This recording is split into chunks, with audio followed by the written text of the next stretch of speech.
Oi, meu nome é Roberto Parisi, eu sou o curador do projeto Grafite para Cego Ver. Nós fizemos esse workshop de maneira presencial no Parque Mundo das Crianças em Jundiaí, mas a gente vai gravar e disponibilizar online nessa plataforma que você está vendo. Então, bom dia, boa tarde, boa noite e espero que você goste muito do nosso workshop.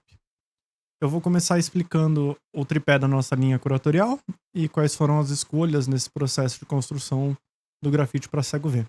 E a primeira coisa que a gente tem que entender é a leitura que nós da Mosaic usamos e que eu uso na minha linha curatorial, ela é apoiada no materialismo histórico dialético, o que significa dizer que a gente vê nas contradições da sociedade, nas contradições entre a infraestrutura e a superestrutura, as manifestações das relações sociais, de produção e de trabalho. O que significa que a gente lê a arte e os processos de cultura como uma manifestação das relações produtivas, né? Ou como os embates, como as manifestações desses embates das relações produtivas e das relações historicamente construídas. Então, é impossível não pensar dentro do grafite para cego ver o grafite a partir das manifestações da cultura, tanto a periférica quanto a cultura de contestação e de alargamento democrático, da busca por novos caminhos políticos, por novos caminhos sociais, dentro da ditadura civil-militar que o Brasil vivia, dentro desse cerco que nós vivíamos, do cerceamento de liberdades e construção de uma subjetividade de nação. Nós temos aí o grafite como um dos expoentes culturais da tomada das paredes públicas, das tomadas dos espaços de arte em outros caminhos pela periferia ou por agentes periféricos. O que aqui no Brasil tem cor e classe social, né? Então a gente pensa a perspectiva do grafite a partir dessa noção de história do grafite. E por falar em história, outro caminho que isso nos leva é pensar como criar tecnologias de inclusão para a arte e não a tecnologia definitiva ou única que funciona ou a irremediável, irrefutável e perfeita, mas uma possibilidade ou uma proposta artística de uma tecnologia de inclusão diferente daquelas dos espaços formais, dos espaços oficiais de arte. Então vem comigo. Quando você vai num museu, ou numa galeria de arte, ou nesses espaços tradicionais, bienais e tudo mais, se bem que bienais são espaços de maior exploração, então a gente pode pensar fora desse eixo, necessariamente, mas nos espaços mais usuais, que a gente vai encontrar sempre. Você tem a obra de arte exposta e escolhida por um curador, muito mais capacitado do que eu, mas um curador como eu, alguém que faz escolhas, e esse objeto está disposto numa iluminação padrão, numa altura idealizada por esse observador, e geralmente para a comunidade não vidente e para a comunidade não neuronormativa, nós vamos ter um dispositivo expositivo ou um dispositivo de acessório, um tipo de plaquinha ou uma audiodescrição que vai traduzir aquilo ali através de outra mídia para quem não consome arte de maneira visual. O que isso implica para a gente vai ser no segundo tripé da nossa linha curatorial, que é o seguinte: nós entendemos a arte como um processo de comunicação. Então não é um processo positivo de apreensão de significado. Não é como você fazer um exercício de matemática, por exemplo, e chegar no resultado certo. Não é sobre aprender tudo aquilo que o artista quis dizer, ou tudo aquilo que a exposição quis dizer, todos os textos e todas as informações do mundo, você incorporar elas e a partir daí ter um significado de uma obra de arte. Não. É um processo de comunicação, então, entre dois interlocutores. Não é entre um artista e um agente visitante ou observador passivo, né? Ou um público passivo que vai receber esses significados.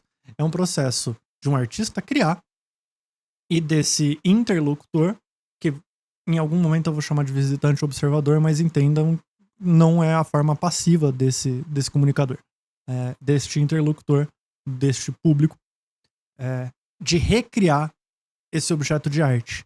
Então, recriar a partir de um espaço social, a partir de um espaço cultural, e de outros processos de subjetividade. É outro ser, outra pessoa que ocupa outro espaço social que não aquele do artista também.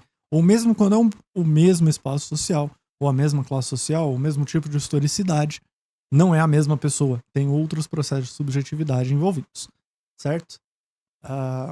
O que significa dizer que quando você tem uma audiodescrição, ou um texto em braille, ou algum tipo, outro mecanismo dispositivo, outro dispositivo informacional dentro da exposição, você não tem a apreensão do sentido da obra de arte, correto?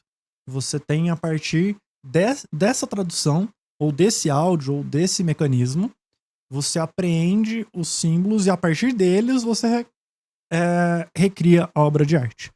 No Grafite para Cego Ver, nós buscamos dar ao interlocutor a comunicação direta com a obra de arte.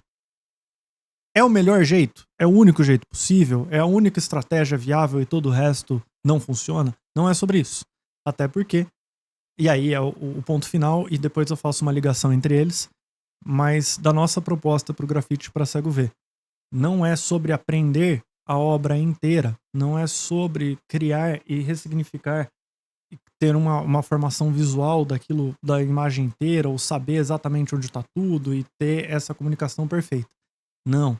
É sobre você ter uma experiência com uma cultura de arte diferente das que estão nos espaços oficiais, ou diferente daqueles que são mais usuais, de uma cultura de arte que toma os espaços públicos, e aí tem outros condicionantes, outros problemas, outras questões envolvidas que eu já passo por elas, mas de forma direta, não com um mecanismo que atravesse essa experiência de comunicação entre esses dois interlocutores. E por que eu falo do grafite, né, da historicidade do grafite e como ele vai se relacionar com o display? É o seguinte, quando a gente pensa em museu, nós estamos, museus, galerias, enfim, mas principalmente museu, a gente está pensando num espaço de construção de identidade e memória, certo? Uma memória e de uma identidade nacional, daquilo que vale a pena ser visto, daquilo que vale a pena ser guardado, daquilo que somos e do que sempre seremos, é a construção de um discurso. Quando a gente tem um objeto de arte que é feito fora desse espaço, que ele é feito tomando como display, tomando como o cavalete, tomando contra o espaço de exibição, ou espaço público da sociedade, quando esse agente é geralmente periférico e minoritário politicamente, como é que a gente cria uma exposição a partir disso? Como é que a gente não tira isso e associa com um discurso de identidade, um discurso ideológico de identidade que vai mascarar esse processo histórico do grafite e dá diretamente a comunicação disso, assistido, orientado, com toda a consultoria e com todo o processo em conjunto com a comunidade não vidente. E aí eu tenho que agradecer demais o nosso consultor de acessibilidade, o Devanir Lima. Então um beijão, Devanir, obrigado por estar com a gente nessa. Mas como que a gente transforma uma exposição desse movimento histórico, que é de tomada de espaço público, que é de tomada da periferia desse espaço público, num display que seja direto. Certo? Esse é o desafio do grafite para cego ver. Outro desafio é exatamente pela natureza do grafite. É comum a gente ouvir sobre lacrar ou selar a parede, ou como a gente pode ver nas propostas do MAR, as grandes empenas da cidade, né? MAR Museu de Arte de Rua de São Paulo. Tem empenas espalhadas para a cidade inteira, perdão pela concordância, mas a gente vai ver no centro e no Minhocão a maioria, se não a maioria, mas onde eles ocorrem de forma mais aglutinada, você vê um atrás do outro, né? Mas é comum a gente ouvir sobre selar. E aí a gente tem um problema de dimensão, né? Paredes e prédios, principalmente, são imensos, são maiores do que a dimensão do corpo humano. Então nós, no Grafite para Cego Ver, a gente optou por fazer as paredes com uma média de 2,10 metros de altura. O maior deles foi o primeiro, no Beco do Batman, que chegava a 2,70 metros. Porém, a solução para isso foi a gente colocar os elementos visuais em até 1,70 metros e o braille, a textura e a própria audiodescrição, que estava no QR Code na parte inferior, na maioria deles, ou na lateral esquerda dos painéis na UFRJ e no Parque Mundo das Crianças. Mas no Beco do Batman em específico estava embaixo. Indicando que a partir dessa altura de 1,70m, 1,65m, não se tem mais um elemento visuais, não se tem à disposição dos personagens, e por mais que um balãozinho, um pedaço de uma letra ou algum tipo desses elementos estivesse descrito para cima, dessa altura, que é alcançável com o braço esticado, para uma pessoa em pé, eu entendo a dificuldade quando a gente fala de mobilidade reduzida ou quando a gente fala de crianças, mas a gente tem que optar, em alguns casos a gente tem que fazer uma opção por uma coisa ou outra. Por isso eu digo, não é a tecnologia definitiva de inclusão, é uma tecnologia de inclusão, é uma proposta de exposição, é uma proposta de projeto. Mas a partir daí, a gente vai ter as texturas e o texto em braille, além da audiodescrição, indicando que ali acabou e o resto é só fundo de parede, né, para criar essa dimensão mesmo.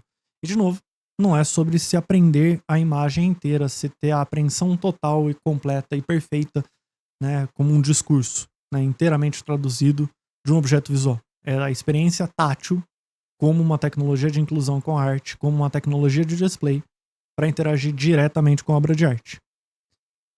Aí eu vou pincelar uma parte que vocês vão ver daqui para frente com o Murilo, que é nosso diretor de arte do projeto.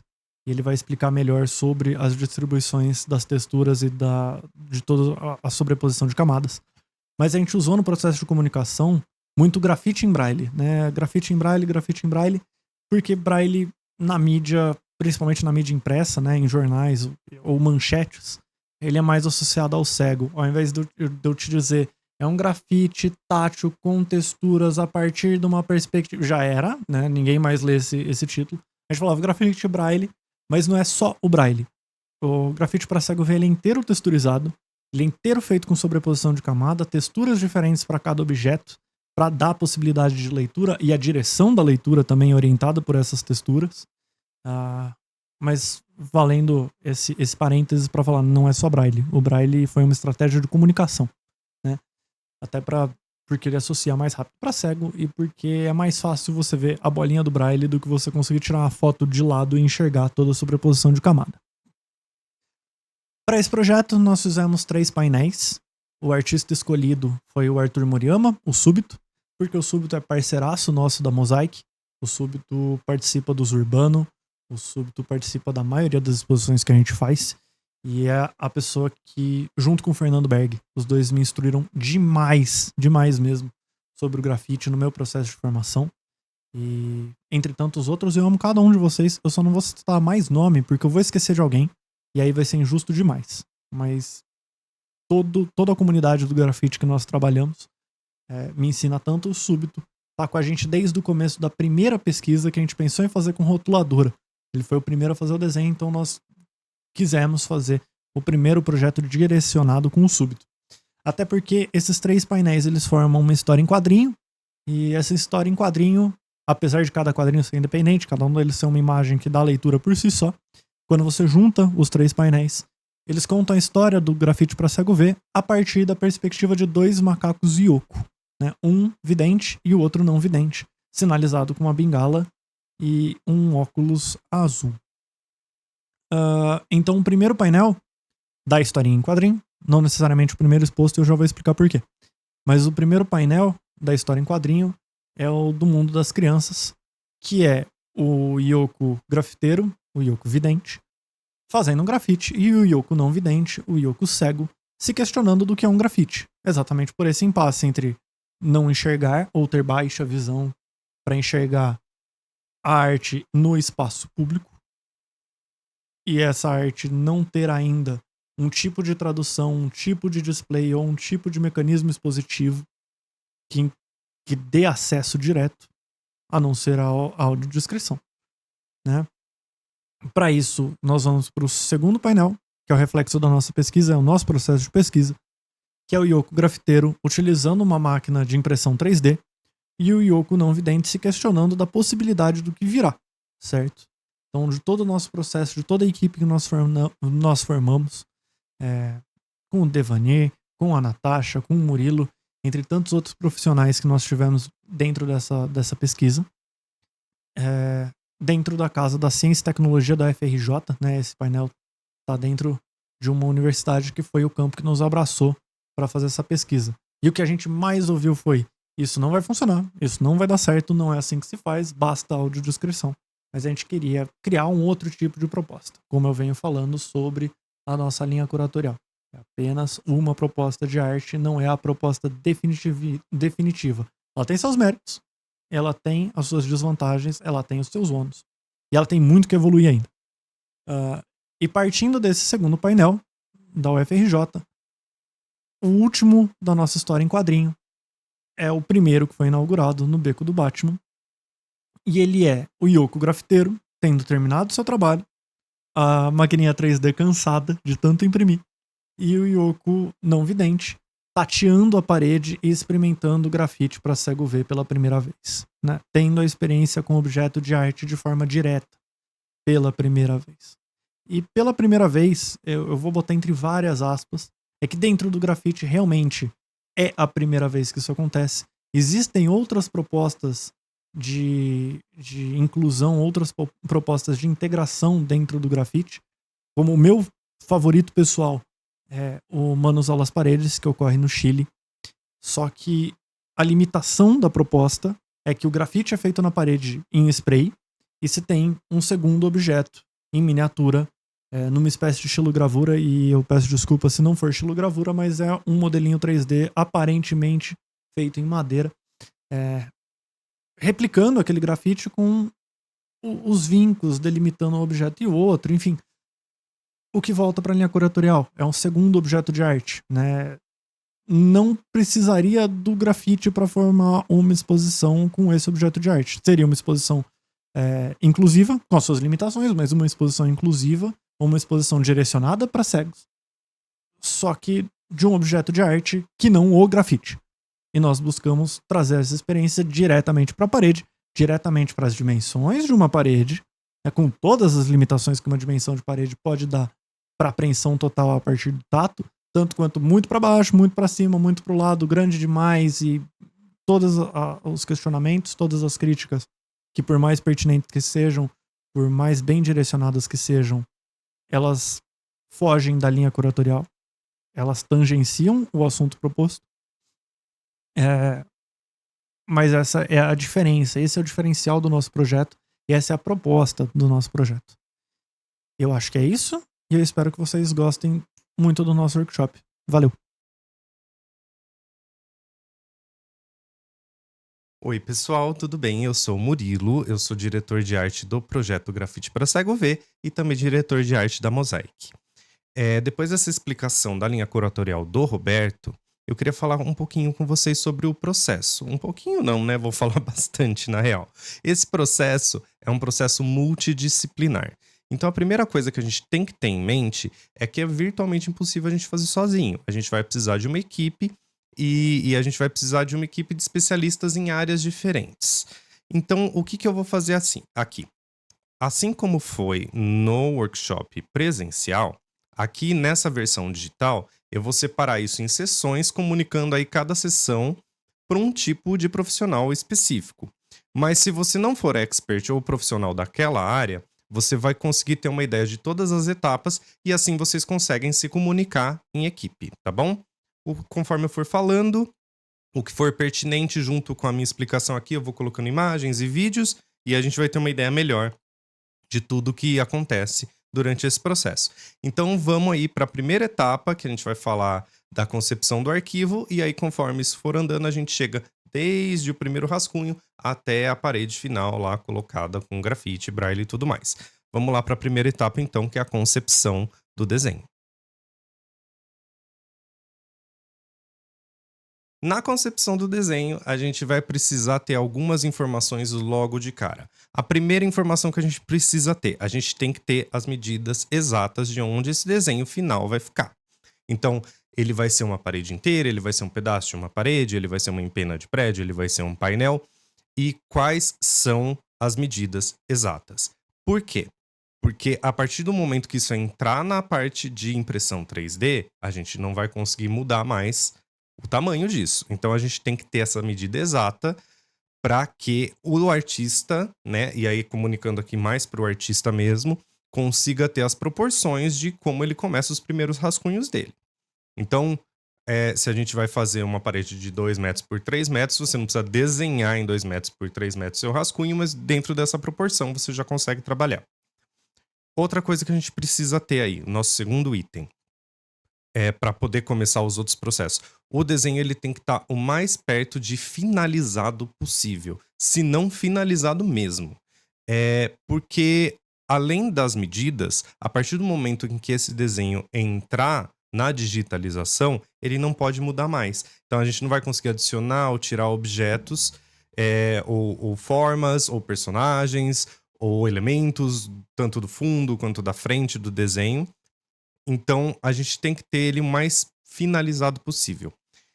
Ele não precisa estar pintado, mas a gente tem que ter já listado aí todas as cores que a gente vai usar em cada lugar, pelo menos. A gente tem que ter uma ideia bem avançada de todas as cores que serão usadas, porque isso vai ser comunicado também para o pessoal não vidente em braille, tá?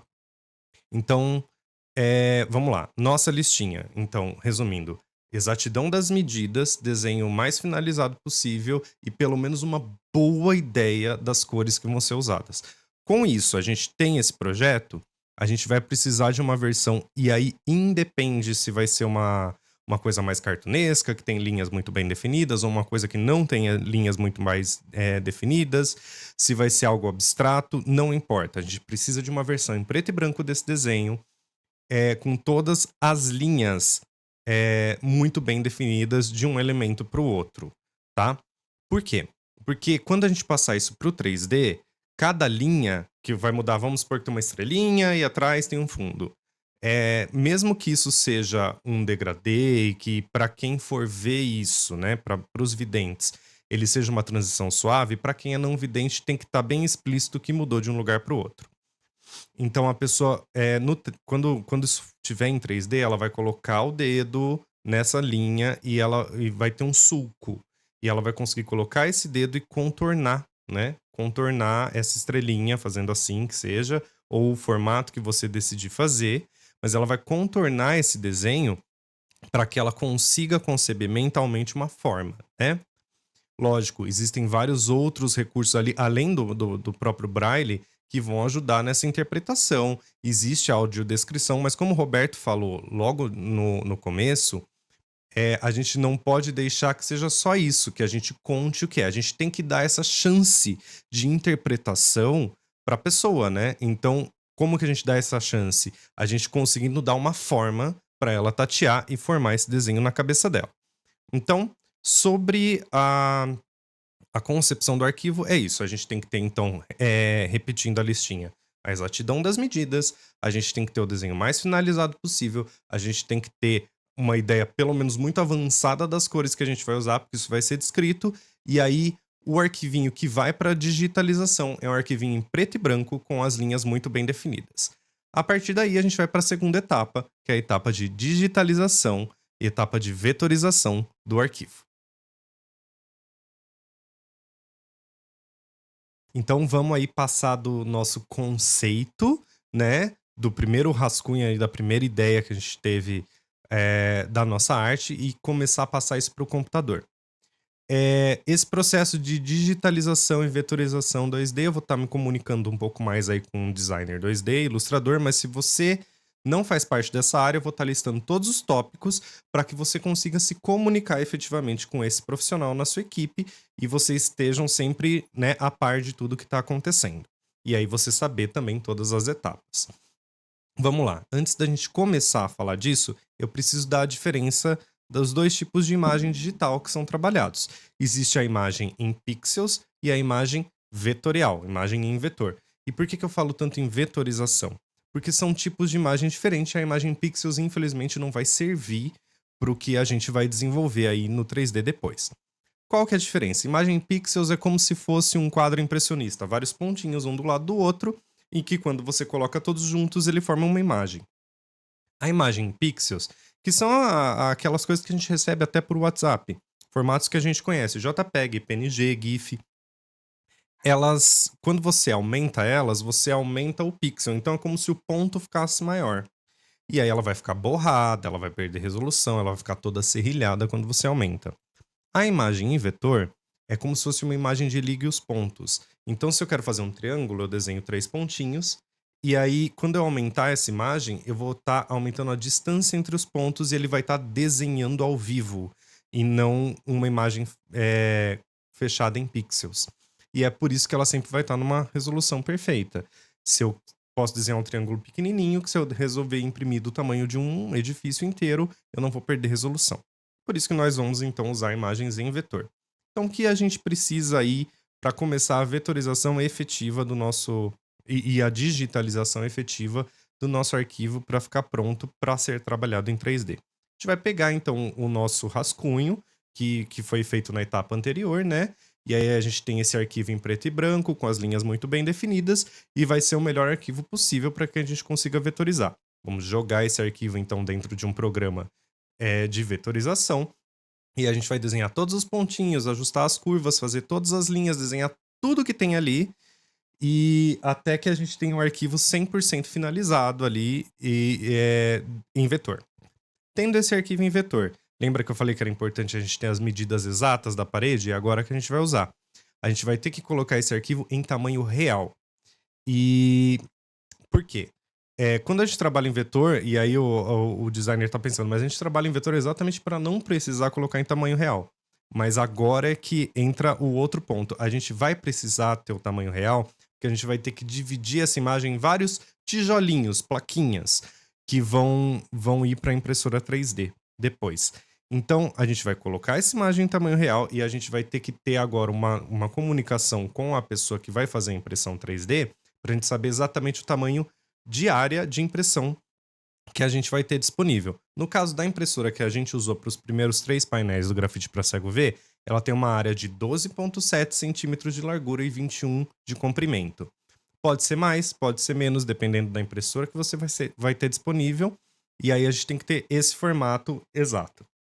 Quando a gente tiver esse formato, a gente vai definir, então, um pouquinho menor do que o formato máximo da impressora que a gente vai ter, um retângulozinho. E a gente vai ter que dividir a nossa imagem que está em tamanho real em vários retângulos aí, para que eles caibam dentro da impressora 3D. Outra informação importante que a gente tem que ter agora é qual tipo de transporte. Vou falar mais sobre transporte e montagem mais para frente, mas essa informação de qual tipo de transporte a gente vai ter, a gente tem que ter desde já. Então, vamos supor que você vai transportar isso no porta-mala de um carro e a área máxima aí que você vai ter como se fosse um painel de várias plaquinhas grudadas umas nas outras é uma área máxima de 1,20 m por 60 centímetros. Então, você, além de dividir essa imagem em tamanho real nos tamanhos dos retângulozinhos que vão caber dentro da impressora, você vai fazer grupos desses retângulos que formam um painel aí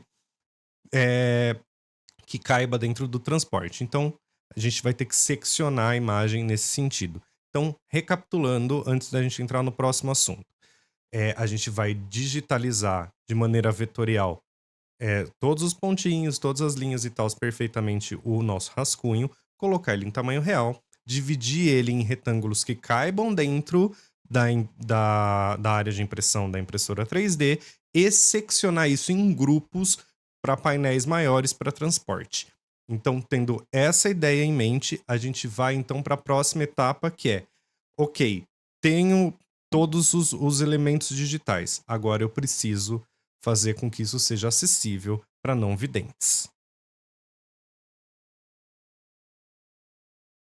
E a partir deste ponto, então, é onde começa de fato a pesquisa do grafite para cego ver. O que a gente falou até agora são práticas de digitalização, vetorização. Se você é designer ou ilustrador, você não viu novidade nenhuma até aqui. Na verdade, eu até destrinchei um pouco mais os passos para, no caso de você não ser dentro um designer ou um ilustrador ou não estar dentro dessa área de atuação, você tem informações suficientes para se comunicar com o designer que for fazer e você entender em que etapa do processo a coisa está funcionando. Então, para você poder se comunicar mais efetivamente aí com a equipe que for montar esse painel de grafite para cego ver. Aí, a partir daqui, a gente vai começar a incluir o não vidente dentro do processo de criação. Nada disso teria sido possível se a gente não tivesse trabalhado em conjunto com o Devanir de Lima, que é especialista em acessibilidade e braille, né? Acessibilidade para não videntes e braille. O Devanir participou desse processo aqui desde o começo, e tudo que a gente for falar daqui para frente foi testado primeiramente com o Devanir e depois com grupos menores, né, grupos de não videntes mais reduzidos, e depois com grupos maiores. E esse teste é fundamental para que as coisas funcionem, né? A gente não pode simplesmente achar que vai funcionar, a gente tem que testar para saber se está funcionando, de fato. Então, a partir daqui, entra a pesquisa do grafite para cego ver.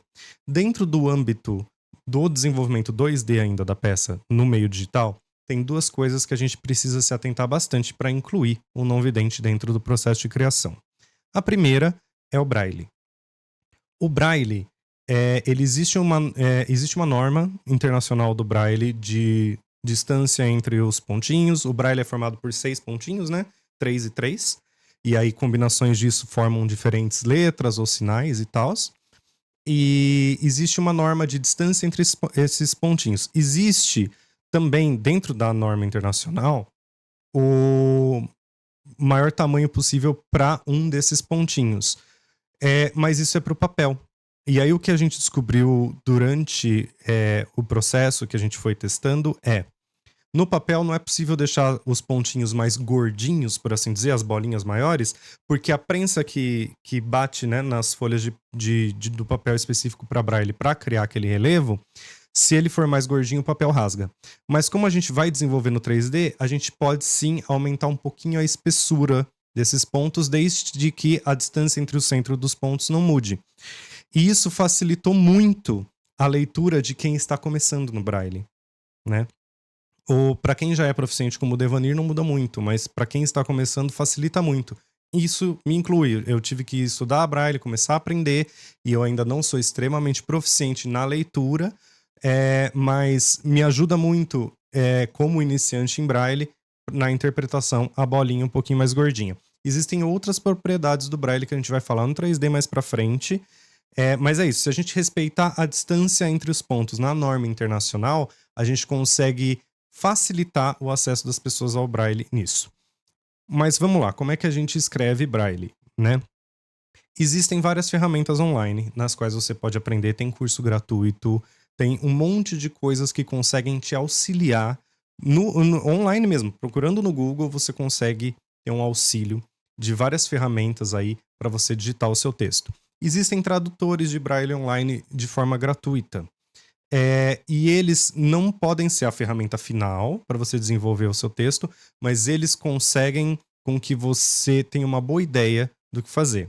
Então, o primeiro passo, se você não é proficiente em braille e você não possui essa pessoa ainda na sua equipe, digita os textos que você precisa o mais claro e objetivo possível, tá? E pega, dentro desse tradutor braille, você consegue pegar ele já traduzido para braille. Aí, a etapa imprescindível, que é onde entrou o Devanir, você precisa revisar todos esses textos, tá? A gente não pode achar que o que a gente escreveu funciona. A gente tem que testar com pessoas que realmente não enxergam e ver se essa descrição faz sentido. Com especialistas, passe esse texto por uma revisão. Aí você passando por revisão, você vai fazer todas as alterações e aí você vai jogar esse texto dentro do seu programa de vetor. Pode ser todo o que a gente usou, que é o Adobe Illustrator, ou tem outras opções aí no mercado. Você vai jogar esse texto dentro de um programa de vetorização, esse texto revisado. Depois, esse texto revisado, você pode colocar ele numa fonte.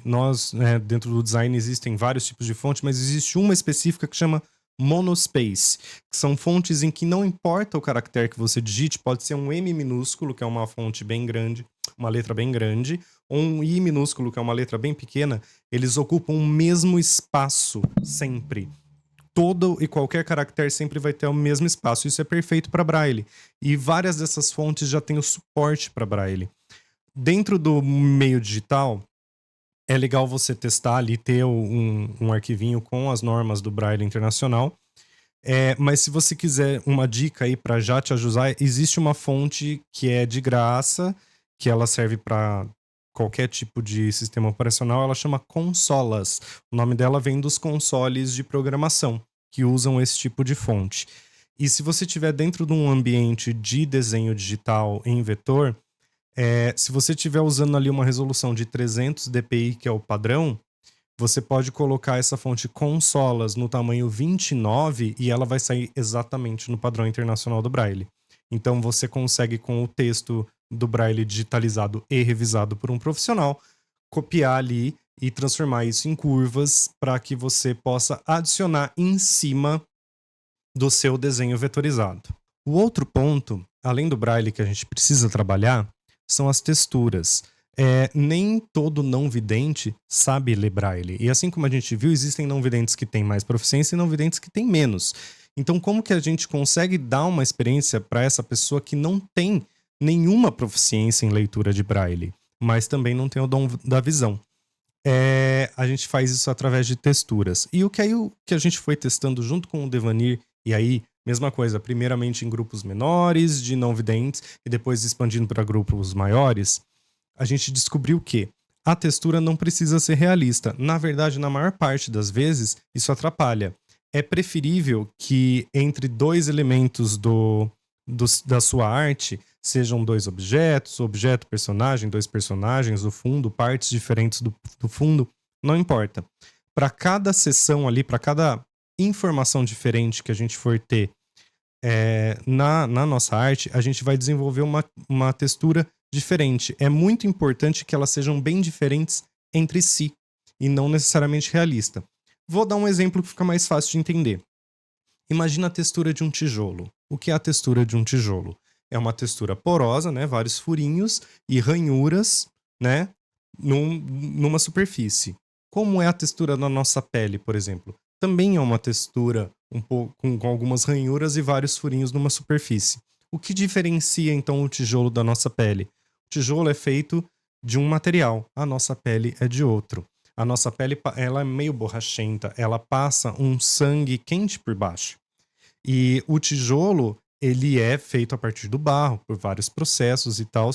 E se você colocar, por exemplo, o tijolo no frio ou no calor, ele vai ficar muito mais frio ou muito mais quente que a nossa pele.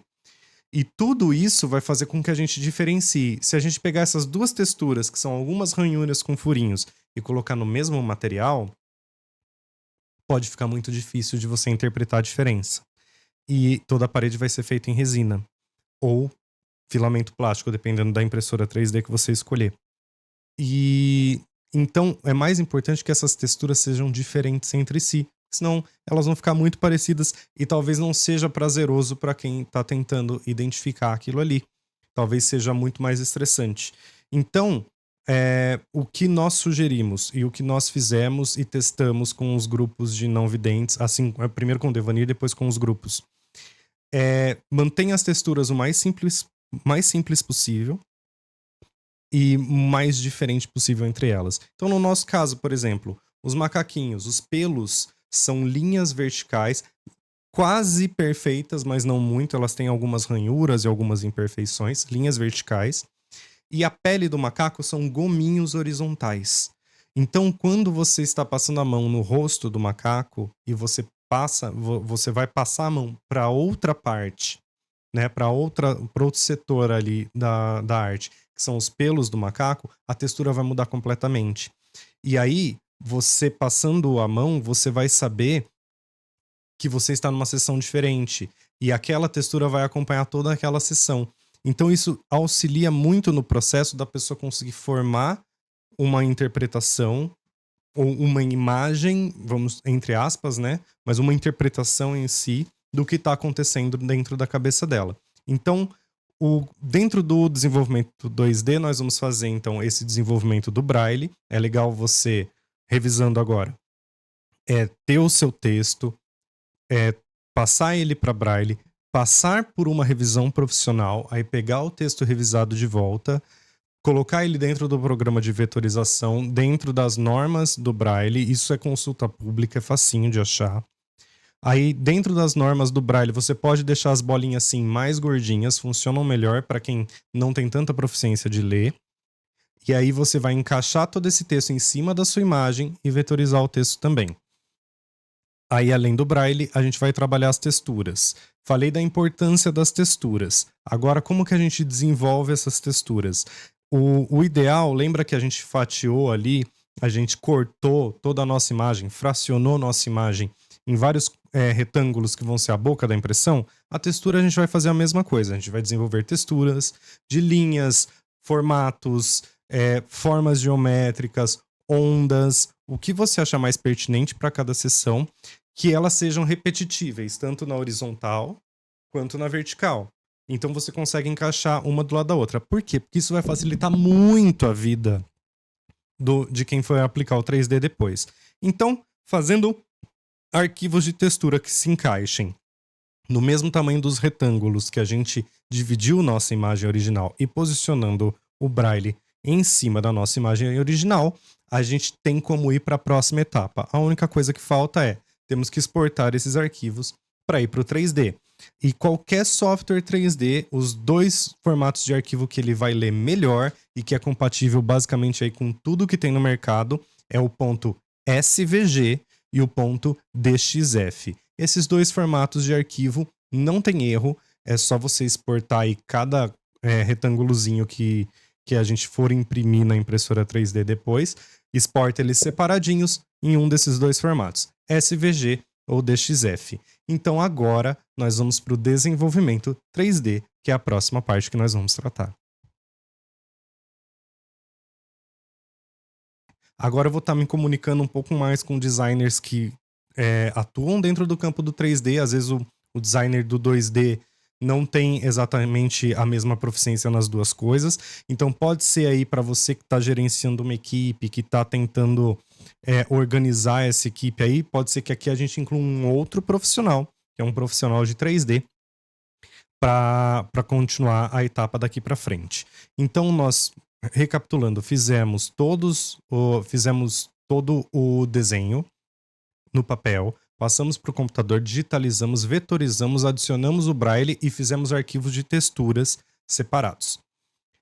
Com esses arquivos que nós exportamos em SVG ou DXF, nós vamos importar agora dentro do nosso programa do software 3D. O que nós precisamos definir a partir daqui? A altura de cada camada. E como a gente faz isso? Cada assunto, cada elemento gráfico que a gente for ter, ele vai ter uma altura diferente.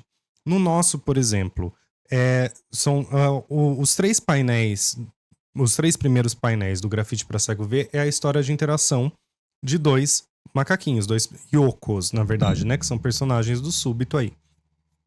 E são três painéis parecidos com elementos parecidos. Assim como o Roberto explicou mais ou menos para vocês, mais ou menos não, explicou muito bem para vocês como é a historinha deles. Então, o que nós definimos aí? Nós definimos que os sulcos, as linhas entre uma parte e outra, elas vão ficar 0,5 milímetros do fundo das nossas peças 3D. O fundo da parede de tijolos, ele fica a 1,5 milímetros de altura. A pele do macaco fica a 2,5 milímetros de altura. E o pelo do macaco fica a 3,5 milímetros de altura. E os outros objetos a gente vai ajustando de acordo com o que a gente quer que fique um pouquinho mais para frente e mais para trás. Essa diferenciação de camada é o que você precisa definir agora. Nós definimos essa diferenciação de camada entre meio milímetro e 1 milímetro de altura, no máximo a 1,5 milímetro de altura, junto com o Devanir e também com os grupos de não videntes que participaram aí dentro dessa pesquisa. A partir daqui também eu preciso citar uma nova pessoa que ingressou nessa pesquisa, que é a Natasha Harumi Ota, que ela começou a dar toda a consultoria do 3D pra gente, e daqui pra frente as técnicas que eu vou mostrar para vocês vieram também com a consultoria dela. Definimos então o tamanho das camadas. O que a gente vai fazer? A gente vai pegar todos os quadradinhos, os retângulozinhos ou quadradinhos que vão ser impressos em 3D, que a gente já deixou tudo separado em formatos SVG ou DXF, né, vetorizados, e vamos colocar um a um dentro do software 3D. Aí nós vamos puxar as camadas para as alturas que nós estipulamos que vão ser as alturas finais da peça. Então, no nosso caso, recapitulando, os sulcos a 0,5 milímetros, o fundo de tijolos a 1,5, a pele a 2,5 e o pelo do macaco a 3,5 e os outros objetos que cada um tem o seu. Puxando isso para cima, a gente vai usar então os arquivos de textura que nós fizemos exatamente do tamanho dos tijolinhos também, e nós vamos como se fosse carimbar essa textura em cima de cada camada. É como se você colocasse uma dentro da outra, assim. Deixa eu fazer assim, ó. Deixa eu olhar aqui na câmera que fica melhor. Uma entra dentro da outra e aí a gente exclui essa intersecção. Então, é isso que eu estou chamando de carimbar a textura. Esse carimbo, né, essa cavada que você vai dar em cada camada, é interessante que ela seja feita entre 0,1 milímetros e 0,4 milímetros. Isso é o com que a nossa pesquisa funcionou melhor ao toque, tá? Então, esses números não são mágicos nem tirados do além. Foram testados e é isso que funciona melhor ao toque das pessoas não videntes. Então, subindo cada camada no seu lugar e cavando cada camada, agora a gente vai puxar o Braille para cima. E lembra que eu falei que o Braille tinha mais adaptações que a gente fez no 3D que facilitam a interpretação? Elas vêm agora. Além das bolinhas, né, de cada pontinho do Braille ficar mais gordinho, respeitando a distância da norma internacional entre o centro delas, o Braille em si, ele tem uma altura muito limitada ali, de 0,1 a 0,2 milímetros em relação ao papel, porque é uma prensazinha que faz num papel especial. Como a gente está trabalhando com impressão 3D, a gente pode aumentar essa distância. E a gente chegou num número muito legal, que é 1,3 milímetros da superfície. Com essa distância, você consegue fazer um final muito mais arredondado, que é muito mais macio ao toque. E com isso você permite também que a bolinha seja um pouquinho mais gordinha que o normal. Importante deixar bem na pontinha dele ainda uma superfície reta, não faz totalmente arredondado. Por isso, porque isso dá a ideia de continuidade.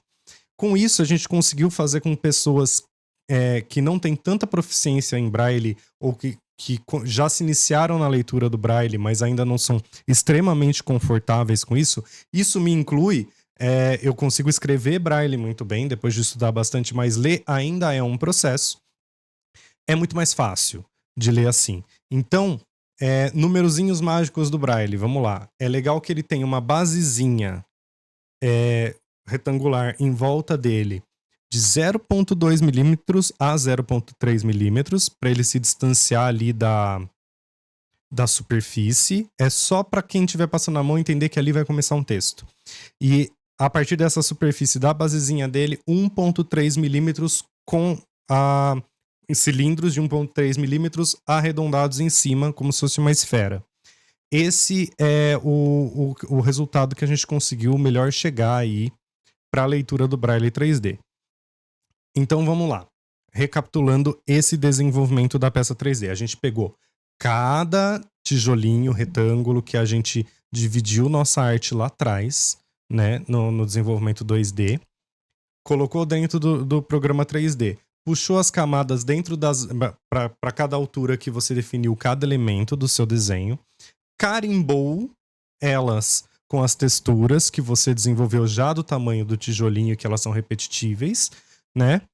Puxou o Braille, a base dele saindo de cada seção 0,2 milímetros, criou um cilindro ali em cada pontinho do Braille de 1,3 milímetros com as pontas arredondadas como se fossem meia esferas e uma leve achatado em cima que facilita aí a leitura. Isso tudo você tem uma peça de um tijolinho em 3D. Cada parede aí vai ter 400. Essa é uma peça. Terminou isso, você exporta essa peça num formato chamado STL. Nesse formato, você vai conseguir ler em todo software de impressão 3D. E aí a gente vai para a próxima parte do assunto, que é a impressão 3D.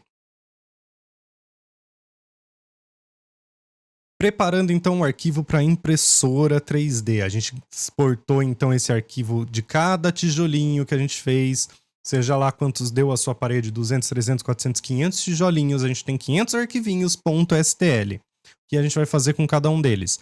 A gente vai colocar dentro do software da impressora 3D. E aí, a gente vai ter que fazer um exercício aqui mental de extrapolar mais ou menos o que eu tô falando, porque cada impressora 3D de cada marca tem softwares e parâmetros diferentes. Então, a que nós usamos é uma impressora de resina da marca Anycubic, mas pode ser qualquer outra impressora, tanto de filamento plástico quanto de resina, e elas vão ter softwares diferentes, elas vão ter parâmetros diferentes. Então eu vou falar como a gente fez na nossa, e aí na sua situação você tem que dar uma pesquisada, uma estudada aí para ver o que acontece.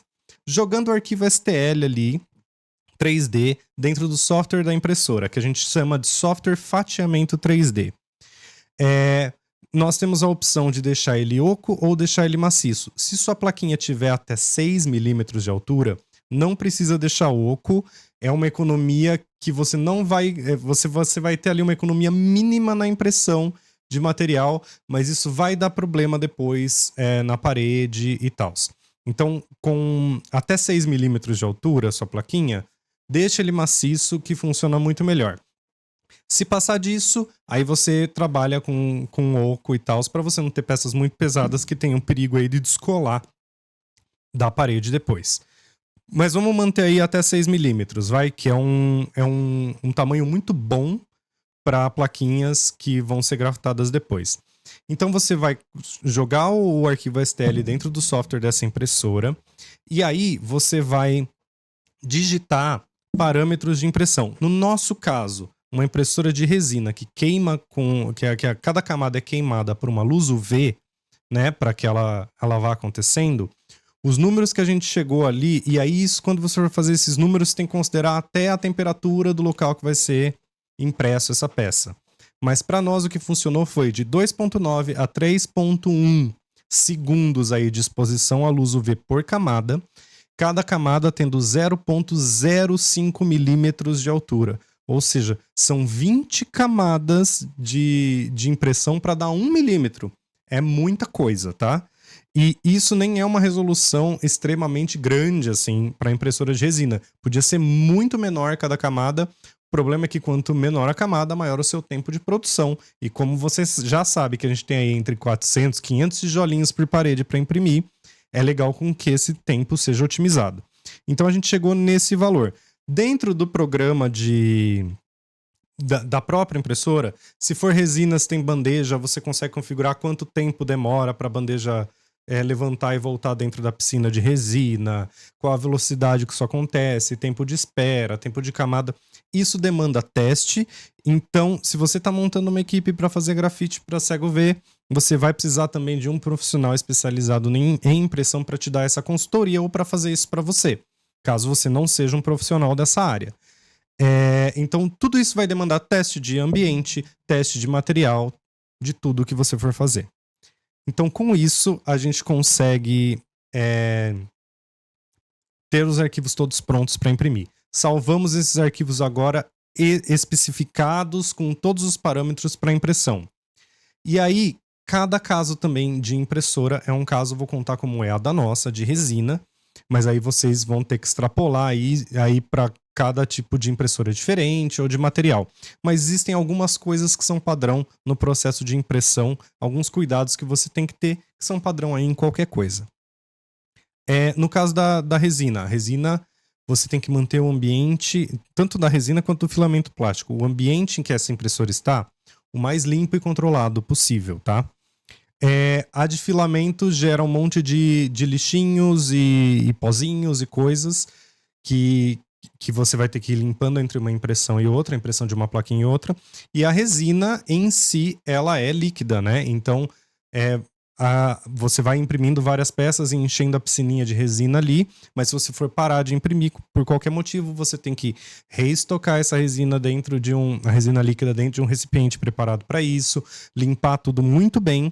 E uma das coisas que mais funciona para limpar qualquer coisa em qualquer situação, quando a gente está falando desse tipo de polímero, é álcool isopropílico. Ele não vai deixar com que nada orgânico ali entre em contato com o material, ele vai limpar muito bem. Existem alguns filamentos, algumas resinas, e é pontual, tá? Fora dessa regra que você pode limpar com água e tal, mas isso vai vir descrito aí nesse produto alternativo se você comprar. A maioria, 99% do que você for fazer, entre cada etapa você vai limpar com álcool isopropílico.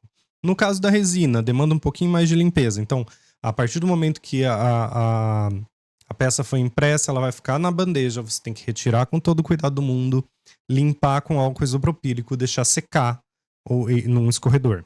Depois que escorreu e estiver seco, você vai colocar isso dentro de uma máquina de cura ultravioleta.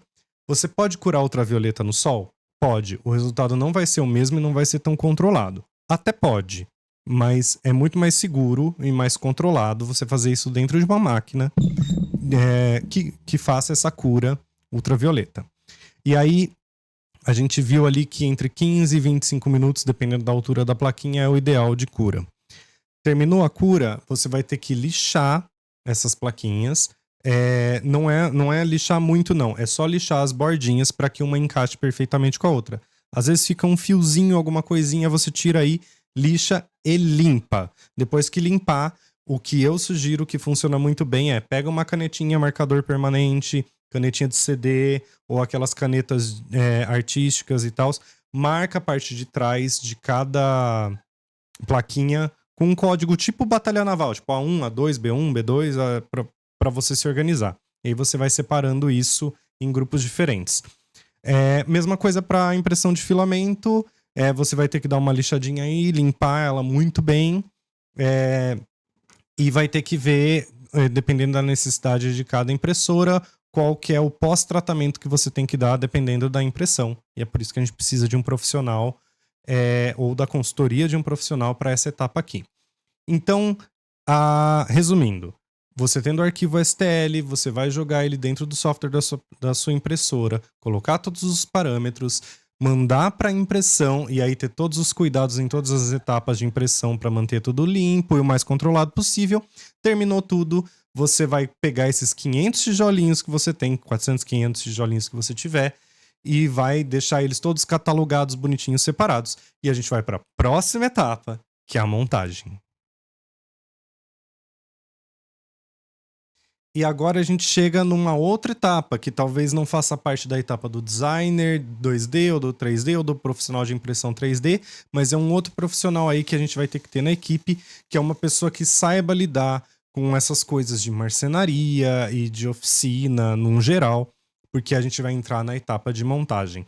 Lembra lá atrás, quando a gente foi fazer a nossa vetorização no computador, a primeira etapa que a gente teve depois do desenho no papel, que a gente seccionou todos aqueles quadradinhos em seções maiores que a gente pode chamar de painéis. Então, é aqui que isso vai entrar. Cada painel vai ter ali o seu tamanho. Então, se você definiu que para o seu transporte, seu painel tem que ter 1 metro por 1 metro, ou 60 centímetros por 60, ou 2 metros por 1 metro, porque você vai transportar de repente de caminhão. Enfim, cada parte que você seccionou esse seu desenho, você vai ter madeiras cortadas exatamente aí do tamanho correto para você já ir montando as peças antes de pôr na parede. Por quê?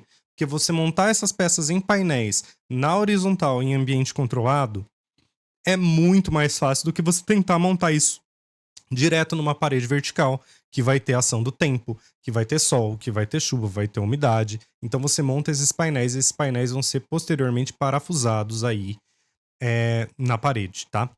Então, o que eu recomendo? Enquanto você for imprimindo, e aí se você é um profissional da impressão 3D, você já vai saber que isso acontece. Se você não é bom que você saiba que isso acontece. Enquanto você está imprimindo aí as pecinhas, vai ter peça que vai imprimir errado, a impressora vai dar algum erro, ou se é um insumo por algum motivo não deu certo em uma peça. Então você guarda esses testes que derem errado para você fazer teste de colagem na madeira para você montar os painéis depois. Caso você tenha conseguido controlar tão bem a sua impressão, o que é muito improvável que nenhuma peça dê errado, mas caso você tenha conseguido controlar tão bem a impressão que nenhuma peça deu errado, imprime algumas extras para a gente fazer esse teste. Com as plaquinhas já feitas depois de impressas na impressão 3D, pega uma madeira e aí vai demandar pesquisa também. Por isso que eu falo que tem que ter um profissional dessa área também. Vai ter que ser feito teste de cola, porque de acordo com o material que você usa e a madeira que você for usar, essas colas vão ser diferentes. Então, mas o que é a praxe, né? A gente vai pegar todas essas plaquinhas que a gente catalogou e dar uma leve lixada bem fina. Ela não vai nem interferir no toque, tá? Uma leve lixada, tanto na frente quanto atrás dela, da plaquinha, para que ela possa aí ter uma porosidade maior para interagir com a madeira. E aí tem cola que é em resina, né? Resina cola, tem cola universal, tem alguns tipos diferentes aí de cola branca. E aí você vai testar nos pedacinhos de madeira e nas plaquinhas extras que você ou imprimiu a mais ou pegou as que deram errado e vão fazer isso. Você vai testar aí o que fica melhor. Importantíssimo nessa fase de teste. Não adianta você colar e depois de 2 horas você viu que funcionou. Fala assim, não, perfeito, vou usar essa. Pega essa plaquinha, põe no sol uns 3, 4, 5 dias para ver se vai entortar alguma coisa, se vai descolar alguma coisa. E você tendo essa informação, aí você vai saber qual é a melhor cola, qual é o melhor material para você usar aí as plaquinhas na madeira.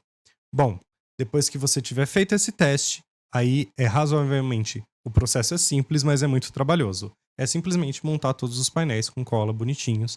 É legal depois que você colar, ver se você conseguir deixar ele numa prensa leve e tal, né? Para não deformar as placas, mas para deixar o mais seguro possível aí, o mais colado possível.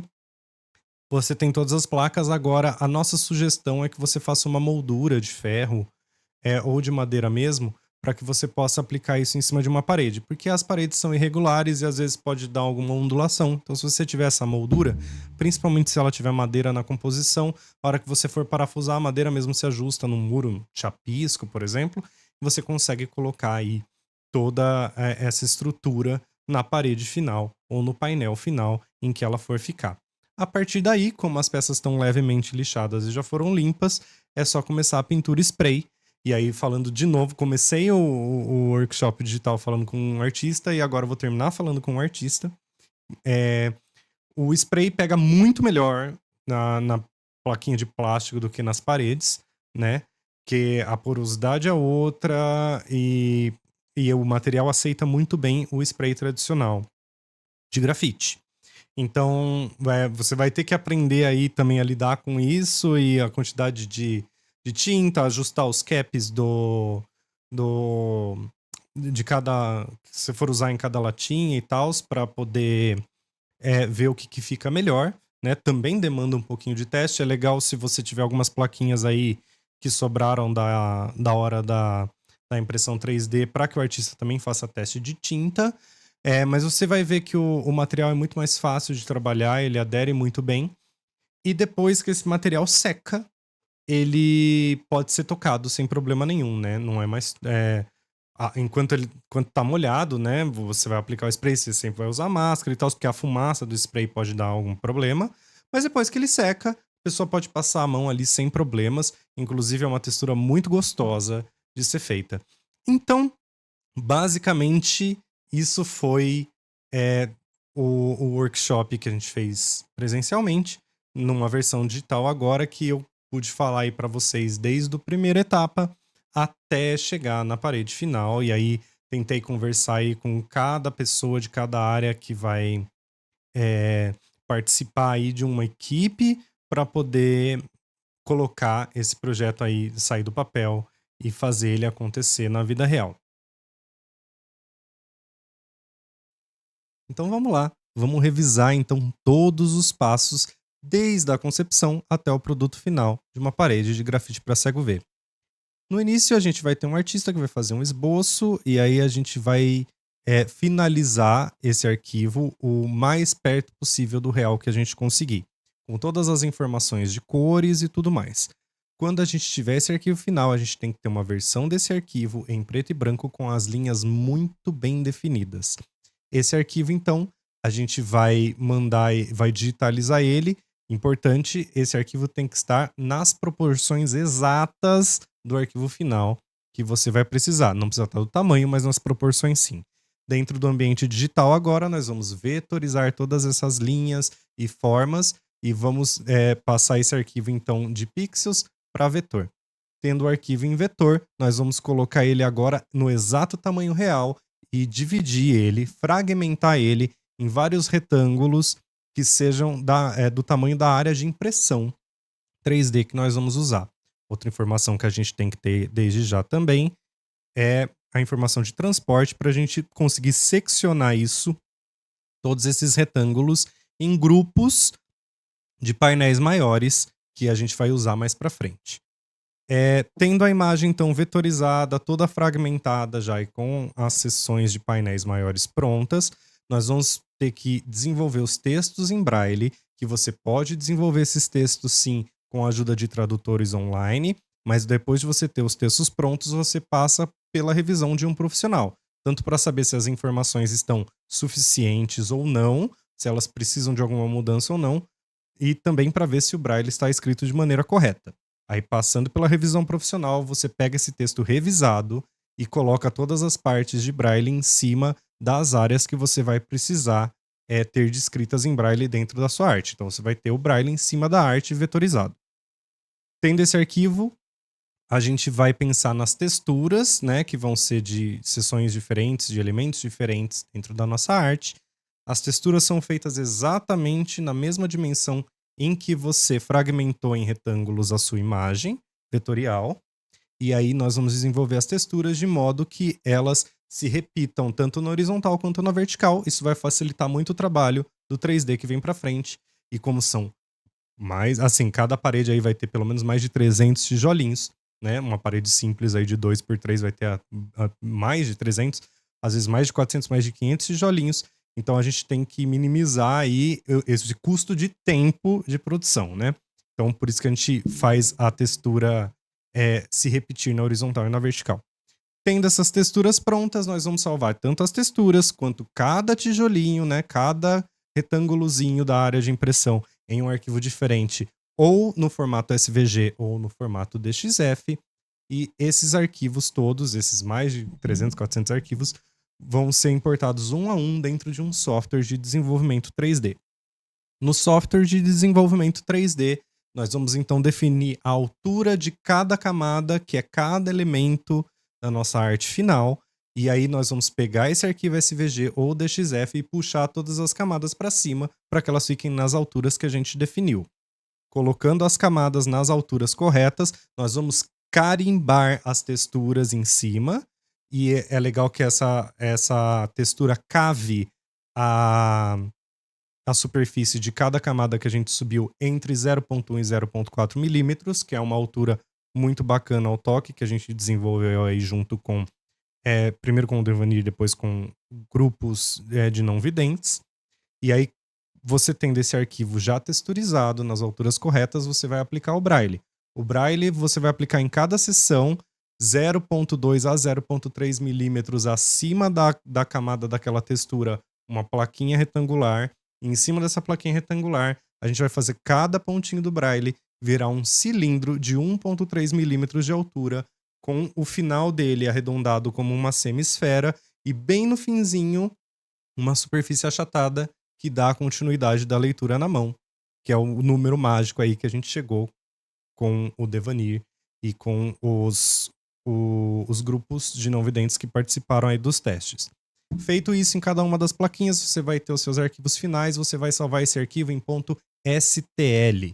E esse arquivo STL, então cada um desses 300, 400 arquivos vai ser importado aí dentro do programa de impressora 3D, e aí a gente vai ter que considerar o material da impressora 3D e o tipo da impressora 3D para a gente ajustar os parâmetros. Isso a gente vai precisar também de uma consultoria profissional e de um profissional para poder programar tudo isso aí.